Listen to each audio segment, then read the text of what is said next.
Olá, gente!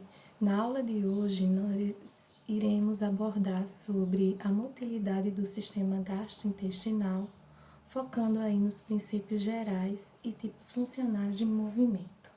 Nas aulas futuras, nós vamos falar sobre mastigação, deglutição e motilidades esofágica, gástrica e entérica. Nesse momento, a gente vai ficar com essa parte introdutória do conteúdo. Vamos partir agora para os princípios gerais que regem a motilidade. A motilidade, ela pode ser referida como a contração e ao relaxamento das paredes e dos esfíncteres do trato gastrointestinal. A parede desse trato é constituída por 4 túnicas. Uma dessas túnicas é a túnica muscular ou camada muscular, que é formada por fibras musculares lisas circulares e fibras musculares lisas longitudinais. Entre elas nós temos aí o plexo mioentérico, que colabora aí na atividade motora desse trato, dessa camada, dessa túnica. Pois bem, para atender a função primária do trato gastrointestinal, a motilidade vai desempenhar algumas funções. Dentre elas, propiciar a mistura dos alimentos com secreções luminais e seu contato com a mucosa de revestimento interno do trato, otimizando os processos de digestão e absorção intestinal, e propiciar também a propulsão cefalocaudal dos nutrientes e a excreção fecal. Ou seja, resumindo, a motilidade vai permitir triturar, misturar e fragmentar o alimento ingerido para prepará-lo para a digestão e absorção. E também impelir ao longo do trato gastrointestinal esse conteúdo. Nessa figura nós temos aqui representados alguns órgãos que compõem o trato gastrointestinal. Esses órgãos, eles vão apresentar na sua constituição, lá na parede muscular, o músculo liso visceral. São eles: o esôfago, que vai apresentar 2/3 de sua constituição de músculo liso visceral, o estômago, o intestino delgado, o intestino grosso, o ânus, com exceção do esfíncter anal externo. Também outras estruturas, como a cavidade oral, faringe e 1/3 do esôfago, apresentam tecido muscular estriado, inervado por fibras nervosas de neurônios motores, certo? Então, são essas as regiões que não são abastecidas aí por músculo liso visceral. Vamos partir agora para as características das fibras musculares. Elas medem aí de 20 a 50 micrômetros de comprimento por 2 a 10 micrômetros de diâmetro. Formam feixes ou folhetos com centenas de fibras paralelas. Esses feixes e folhetos são inervados por neurônios, e o conjunto feixe e neurônio vai formar o que a gente conhece por unidade motora. Se dispõe concentricamente e longitudinalmente no trato gastrointestinal, concentricamente promovida aí pelos músculos lisos circulares e longitudinalmente sendo aí promovido pelo músculo liso longitudinal, que estão presentes na camada muscular que constitui aí a túnica das paredes desse trato. As fibras estão interconectadas por junções comunicantes de baixa resistência à movimentação de íons, permitindo a passagem de sinais para a fibra seguinte. Então, se uma fibra dessa for estimulada, esse estímulo se propaga para as demais células simultaneamente, o que isso garante aí uma sincronicidade na contração muscular. As fibras elas vão estar envoltas por tecido conjuntivo frouxo, porém os feixes se fundem uns aos outros em diversos pontos. Então, o conjunto de feixes forma um músculo. E aí, basta um grupo desse ser estimulado para que toda a musculatura se contraia. É o que eu falei sobre a sincronização do movimento. Isso acaba promovendo aí uma atividade motora no todo. Por isso que se diz que as fibras musculares, os feixes, enfim, funcionam como um cincício, tanto do ponto de vista funcional como do ponto de vista morfológico. Uma vez que, dado o disparo do potencial de ação, em qualquer ponto dessa massa, ocorre a sua propagação para todas as direções ou em todas as direções do músculo. A atividade elétrica do músculo liso gastrointestinal. As fibras musculares lisas desse trato vão ser excitadas por atividade elétrica, e essa atividade ela é intrínseca, contínua e lenta. Com relação aos tipos básicos de ondas elétricas, nós vamos ter as ondas lentas e os potenciais em espículas, que podem ser observados aqui na figura 1, onde mostra os potenciais da membrana no músculo liso intestinal. Essas ondas lentas, elas são geradas a partir da despolarização dessa membrana, lembrando que ocorre uma oscilação nessa despolarização que garante aí a formação das ondas.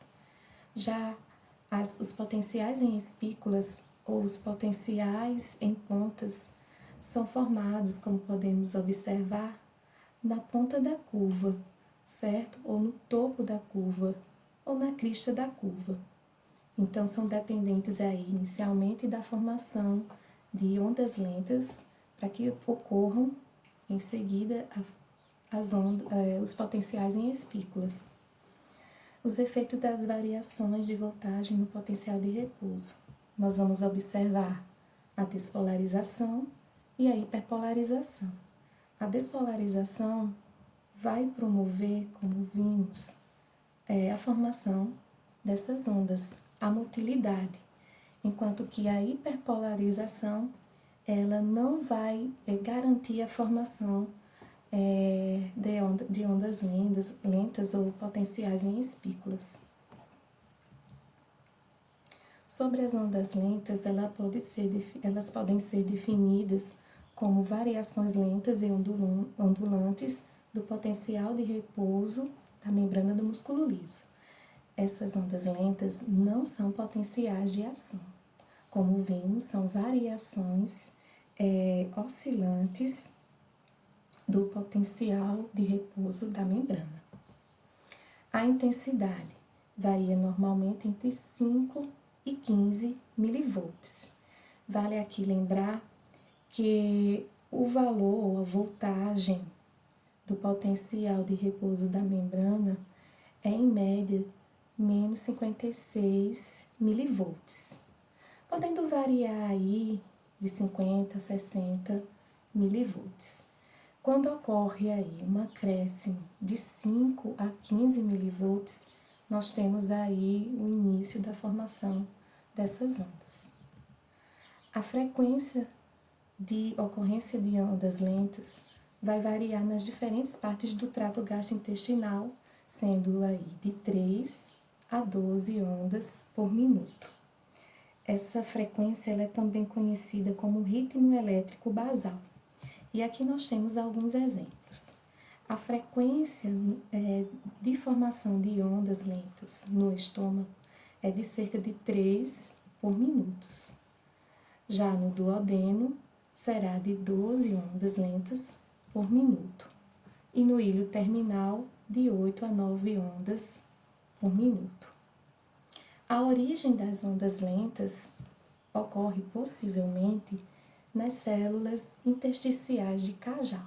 Essas células são miofibroblastos indiferenciados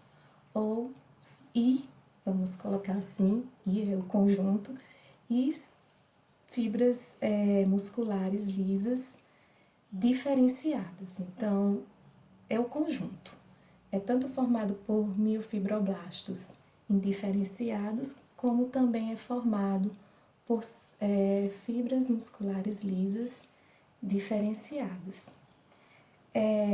Essas células intersticiais de Cajal, elas são abundantes no plexo mioentérico e funcionam como marcapassos elétricos das células musculares.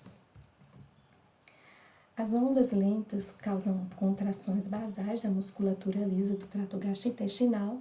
Assim, geralmente, essas ondas elas não vão causar contrações tônicas, elas causam contrações fásicas. Temos mais uma figura que ilustra aqui a interação das células intersticiais de Cajal com as fibras musculares lisas. Percebam que entre as fibras musculares lisas nós temos aí um axônio autônomo. Esses axônios apresentam variculosidades, que são essas regiões aqui dilatadas e que liberam neurotransmissores que irão atingir justamente as células musculares lisas. A conexão entre as células intersticiais de Cajal e as células musculares lisas ocorrem por meio de junções sinápticas. E aqui nós temos as estruturas e as funções que cada uma dessas estruturas participa. Então, as células de Cajal, produzindo aqui as ondas lentas, também vão ser responsáveis pela condução de ondas lentas ao músculo. Potencial em espícula. A definição dos potenciais em espícula é que estes potenciais são os verdadeiros potenciais em ação. Então, quando a gente fala em potenciais em espículas ou em ponta, nós estamos falando dos verdadeiros potenciais de ação, sendo responsáveis pela contração tônica da musculatura gastrointestinal. A frequência de ocorrência. Então, quanto maior o potencial das ondas lentas, maior a frequência dos potenciais em ponta ou em espícula, que ocorre aí entre 1 a 10 pontas por segundo. Então, percebam que para a ocorrência dos potenciais em espículas, eu preciso previamente ter uma onda lenta. E se essa onda lenta apresentar uma amplitude maior será o número de ondas em espículas formadas sobre as ondas lentas, potenciais em espículas, desculpem. A duração, 10 a 20 milissegundos, é a duração dos potenciais em espículas. E aqui nós temos uma figura que ilustra justamente a formação desses potenciais. Então, percebam que eu tenho aqui a formação de ondas lentas. Quando essas ondas lentas atingem um limiar elétrico, é gerado os potenciais em espículas. E como foi falado, quanto maior a amplitude dessa onda lenta, maior será a quantidade de potenciais em espículas, maior será a frequência. A geração. Os potenciais em espículas, eles resultam do potencial de repouso da membrana do músculo liso gastrointestinal, quando este fica mais positivo do que cerca de menos 40 milivolts. Então, precisa ficar menos negativo, atingindo esse valor aqui, para que ocorra a formação dos potenciais em espícula. Isso vai depender, como bem sabemos, da entrada de íons cálcio juntamente com quantidades menores de sódio por canais cálcio-sódio. E, consequentemente, esses canais, eles se abrem e se fecham lentamente, sendo responsáveis aí pela duração dos potenciais de ação. Como vimos, apresenta aí uma duração bem maior quando comparado aí com a duração das fibras nervosas. As mudanças na voltagem do potencial de repouso da membrana. O potencial de repouso da membrana do músculo estriado liso, em condições normais, como eu falei previamente, tem aí uma média de menos 56 milivolts, podendo variar de 60 a 50 essa voltagem. Aqui nós temos a média. O nível basal do potencial de repouso, como foi falado, pode variar. E quando ocorrem essas variações, podemos ter aí casos de despolarização, que é quando esse potencial de membrana ele fica menos negativo e, consequentemente, as fibras musculares ficam mais excitáveis, colaborando aí com a motilidade, a geração da motilidade, da contração. E quando hiperpolarizadas, ou seja, quando o potencial da membrana fica mais negativo, as fibras musculares ficam menos excitáveis. E aí a gente percebe que a motilidade ela não vai ser gerada. Voltando aqui para a figura 2, nós temos os potenciais de membrana do músculo liso, onde nós vamos observar as ondas lentas, os potenciais em ponta, a despolarização e a hiperpolarização ocorrendo sob condições diferentes.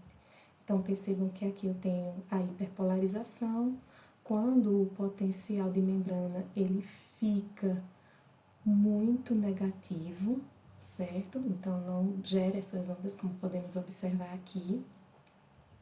E na despolarização, nós temos aqui, dependendo da voltagem, a formação de ondas lentas ou de potenciais em espículas ou em pontas.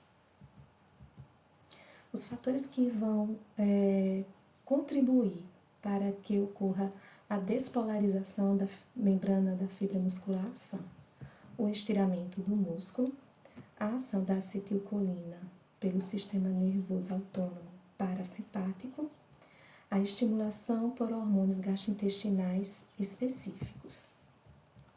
Já os fatores que vão produzir a hiperpolarização da membrana da fibra muscular são o efeito da norepinefrina e epinefrina na membrana da fibra.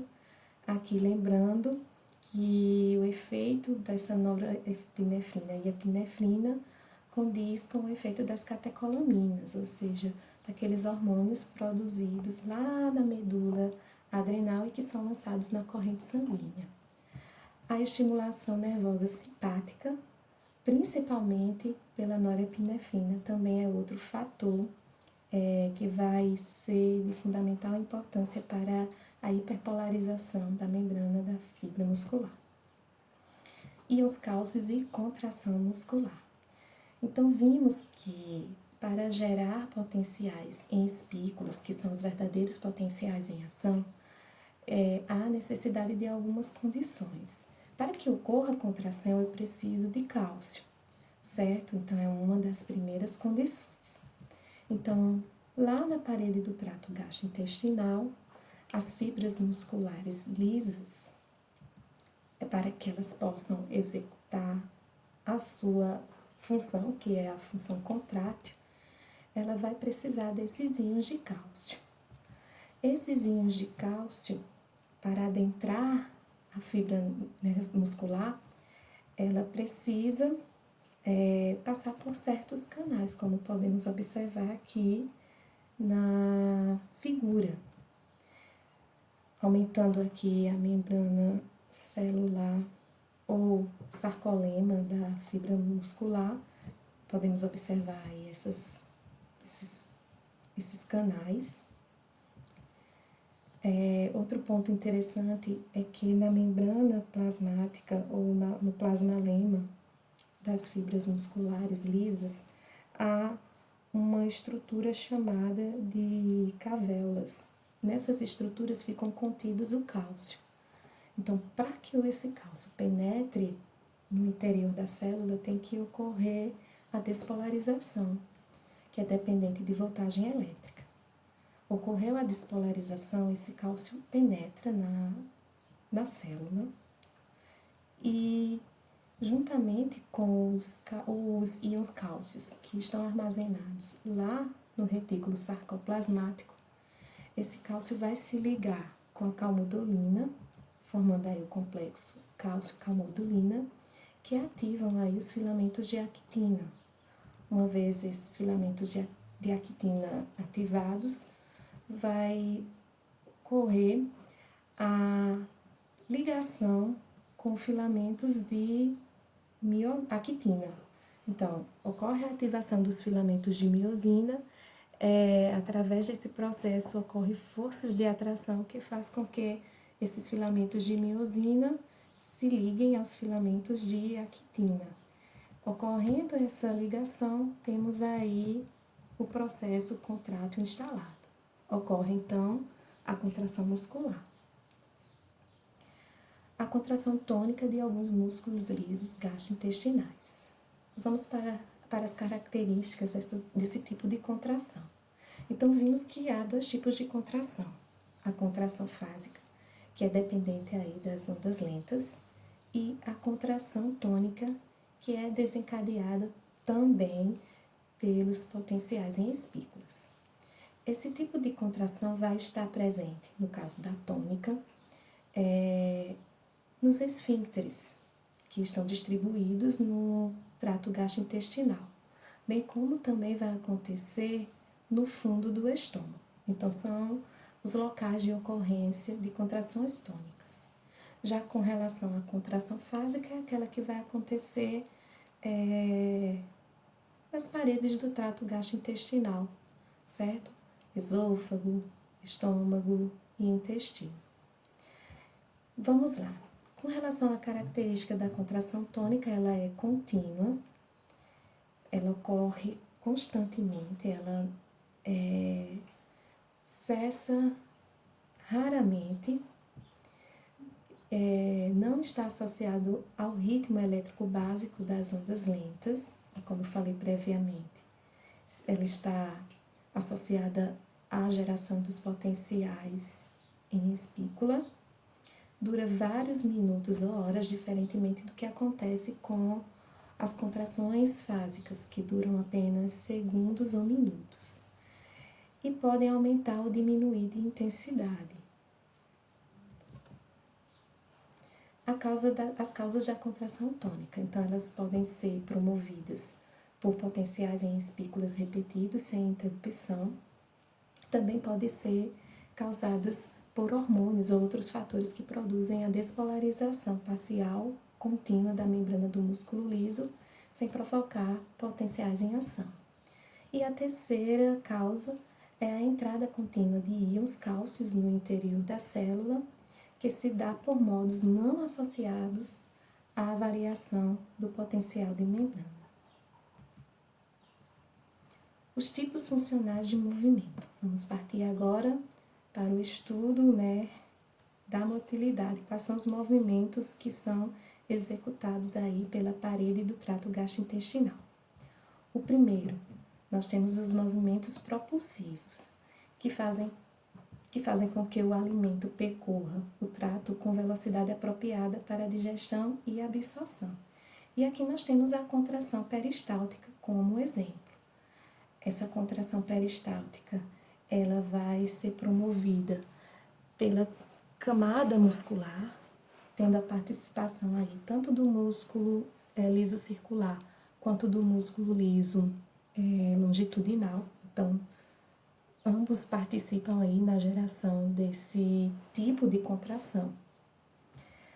Com relação aos movimentos de mistura, tanto a contração peristáltica quanto a contração segmentar vai propiciar aí a mistura dos conteúdos. Então, a função é justamente essa, manter os conteúdos intestinais bem misturados. Lembrando que esse tipo de movimento vai garantir, que os processos absortivos sejam bem sucedidos. uma vez que vai expor o conteúdo ingerido com as secreções gástricas, que são essenciais aí para o processo de desdobramento dos nutrientes e, consequentemente, absorção. Então, vamos estudar um pouquinho os movimentos propulsivos, no tocante aí ao peristaltismo, a contração peristáltica. É o tipo básico de contração do trato gastrointestinal, como foi falado. Ele vai promover a propulsão do bolo alimentar ou do conteúdo intestinal adiante. É propriedade inerente a muitos túbulos de músculo liso sincicial. Então, esse tipo de movimento não só acontece na parede do trato gastrointestinal, como também vai ocorrer em outras regiões, desde que sejam estruturas tubulares que contenham esse tipo de musculatura, ou seja, músculo liso. Então, é observado, por exemplo, lá nos ureteres, nos ductos biliares, nos ductos de glândulas e dentre outros, dentre outras estruturas que apresentem essa condição tubular e que tenha na sua parede músculo liso. A formação da onda do movimento peristáltico. Para que ocorra um movimento peristáltico, inicialmente eu tenho que ter um estímulo. E o estímulo que vai gerar esse tipo de movimento o mais útil é a distensão da parede do trato gastrointestinal. Então, nós temos aí o estímulo, a distensão como a mais comum na parede do trato gastrointestinal. Em seguida, nós vamos ter a formação de um anel contrátil que é anterior a este estímulo. Esse anel contrátil, como foi falado, ele resulta da contração tanto das fibras musculares circulares quanto das fibras musculares longitudinais. Uma vez ocorrido a formação desse anel, esse anel ele vai progredir adiante, empurrando aí o conteúdo gastrointestinal. Então, aí nós vamos ter o movimento propulsivo básico, que vai permitir o encaminhamento desse conteúdo adiante. Nesse fluxograma, nós temos aqui ilustrado o que foi falado anteriormente. Então, peristaltismo, para que ocorra, eu preciso de um estímulo prévio. O estímulo mais comum é a distensão da parede do trato gastrointestinal, mas também outros fatores irão contribuir na geração do peristaltismo, como, por exemplo, a presença de substâncias irritantes de natureza química ou física e o sistema nervoso parasimpático aí atuando também de forma intensiva. São alguns estímulos, certo? Então, vamos lá. Distensão da parede do trato gastrointestinal, que é a mais comum. Presença de substâncias irritativas, irritantes de natureza físico-química e estimulação potente do sistema nervoso autônomo parasimpático. Uma vez ocorrido esse estímulo, o sistema nervoso entérico irá participar aí, certo? Então, esse estímulo vai ser captado pelas células sensoras e encaminhado ao sistema nervoso entérico, que vai emitir uma resposta. E a resposta, como bem sabemos, é a contração das fibras musculares que estão presentes na camada muscular do trato gastrointestinal. Lembrando que para a ocorrência dessa contração, eu preciso aí da participação do sistema nervoso entérico, principalmente do plexo mioentérico. É ele que vai regular e coordenar aí essa função. Em seguida, nós temos a contração da parede gastrointestinal 2 a 3 centímetros atrás da área do estímulo, como vimos na imagem anterior. Então, aqui nós temos os estímulos que vão promover o peristaltismo, e aqui uma figura ilustrando como isso se dá, né? Então, o anel contrátil sendo formado aí anteriormente ao local onde está ocorrendo a distensão em decorrência do acúmulo de material gastrointestinal. Tempo aí, como vimos, né, de 12 é breve. O tempo para desenvolver o movimento peristáltico, ele é curto. Por isso que o trato gastrointestinal leva aí de 3 a 10 horas para percorrer todo o intestino delgado. Então, o alimento contido no intestino delgado leva aí, em média, de 3 a 10 horas para percorrer. É um movimento lento.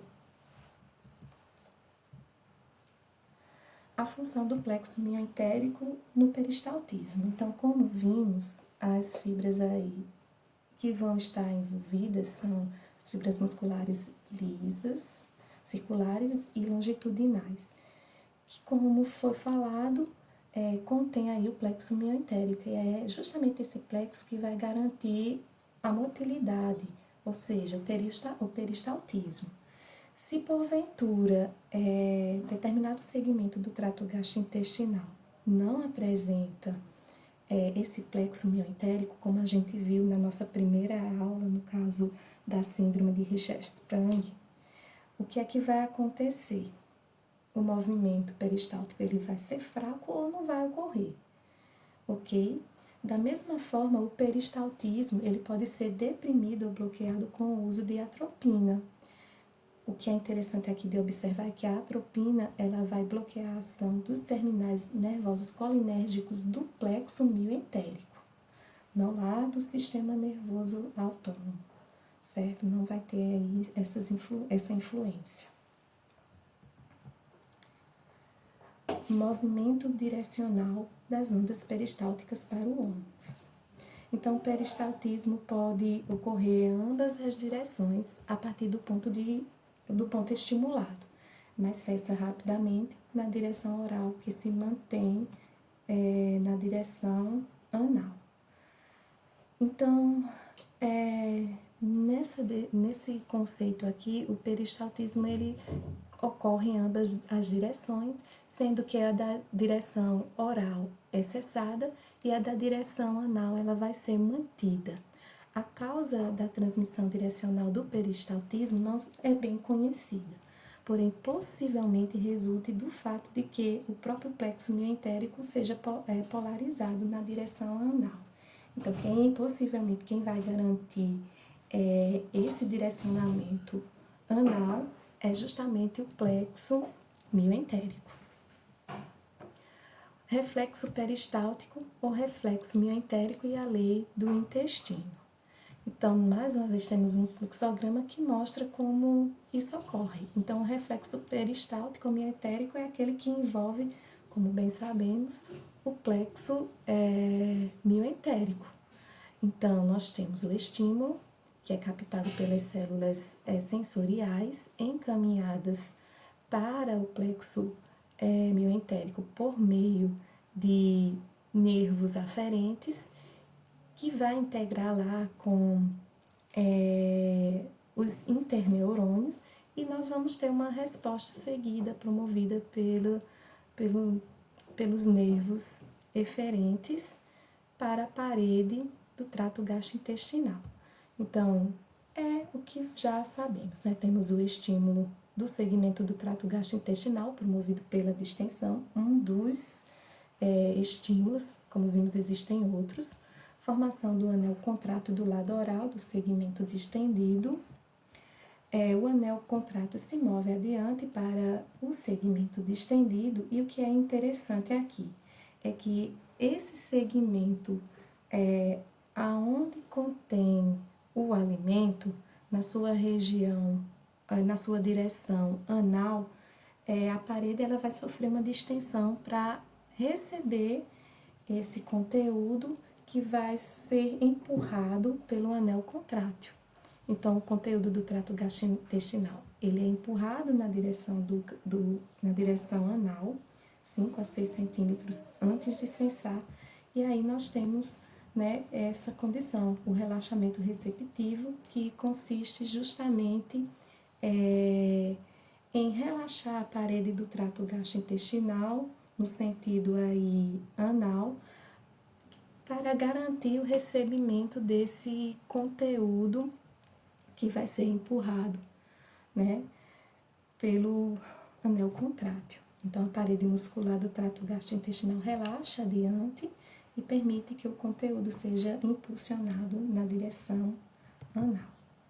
Voltando aqui sobre a lei do intestino, essa lei ela vai se dar mediante a cooperação dos reflexos peristálticos e também da direção do sentido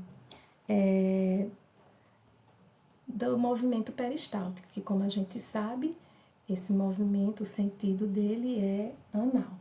Então, são as duas condições aí que vai colaborar na formação da lei do intestino, ou seja, o reflexo peristáltico e a direção do movimento peristáltico no sentido anal. Movimentos de mistura. Como foi falado também, logo no princípio, os movimentos de mistura podem ser promovidos por contração peristáltica ou por contração segmentares. No caso da contração segmentares, o músculo que vai estar envolvido aí na geração desse tipo de contração é o músculo circular, certo? Não vai ter a participação aí do músculo liso longitudinal, e sim do músculo liso circular. Com isso é gerado, como podemos observar, nas contrações segmentares, pontos de contração que cessam e em seguida retornam. Então, contrai em um determinado ponto, logo em seguida em outro cessa essa contração e logo em seguida outro ponto é estimulado. E com isso nós temos a garantia aí da mistura do conteúdo gastrointestinal. É o tipo de movimento que difere nas várias partes do trato gastrointestinal, dependendo da contração aí envolvida, se é peristáltica ou é segmentar. Um exemplo de contração peristáltica que vai garantir a mistura do movimento é justamente o peristaltismo ocorrido lá no estômago. Então, o estômago apresenta dois esfíncteres, o esfíncter esofágico superior, inferior e o esfíncter pilórico, então fica como uma bolsinha fechada.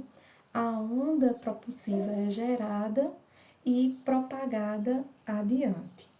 Como temos um obstáculo, né, temos o esfíncter esofágico ali fechadinho, então a tendência é que essa onda retorne, em obediência à terceira lei de Newton, certo? E assim vai acontecendo. A onda é gerada, se propaga, chega lá na região do antro do estômago, tem um obstáculo, retorna. E com isso nós temos a mistura do conteúdo. Em regiões bloqueadas com esfíncteres, a mistura é causada em sua maior parte pelas próprias contrações peristálticas, a agitação dos conteúdos, que foi o que eu falei com relação à mistura dos conteúdos que é promovida lá no estômago. Então, quem vai gerar a mistura são contrações peristálticas. Contrações constritivas intermitentes locais. Aqui são as contrações segmentares que são geradas. Como eu falei também logo no começo, um ponto vai sofrer contração, relaxa, e aí em seguida outro ponto vai ser contraído novamente. Isso faz com que ocorra a fragmentação do conteúdo e, consequentemente, mistura. Então, ocorre em regiões separadas por poucos centímetros da parede intestinal e duram cerca de 5 a 30 segundos, ocorrendo novas contrações em outros pontos do intestino. Isso garante aí a trituração e a separação dos conteúdos. Aqui não foi abordado um terceiro tipo de movimento, que são os movimentos pendulares. Em nenhum livro de fisiologia eu ouvi falar nesse tipo de movimento. Esse tipo de movimento eu vi pela primeira vez sendo abordado em um livro de anatomia. E esse tipo de movimento, ele resulta da atividade do músculo longitudinal que forma lá a túnica muscular. Então, o que é que acontece? Quando é dado o estímulo, esse conteúdo é encaminhado adiante do segmento trato gastrointestinal e em seguida retorna. E fica nesse sentido, vai e vem do conteúdo, e isso acaba promovendo a mistura do material que está aí no lúmen do trato gastrointestinal. Com relação à frequência desse tipo de movimento, dos movimentos pendulares, não se tem informação ainda certa da frequência, ok? Então, só é uma curiosidade, não coloquei aqui, porque nenhum livro de fisiologia aborda esse tipo de movimentação, ok? É só mesmo para conhecimento nosso. Então, nós temos basicamente esses 3 tipos: contração, movimento promovido pelo peristaltismo, contração peristáltica, movimento de mistura, aí nós temos a contração segmentar, e o terceiro tipo, movimento pendular, né, onde o conteúdo vai e vem em decorrência aí da contração da musculatura longitudinal da camada muscular. Bem, aqui nós temos as referências bibliográficas que foram consultadas na construção desse material, os sites onde foram obtidos as imagens, e a gente fica por aí. Qualquer dúvida é só entrar em contato comigo, certo, gente? Então, até breve.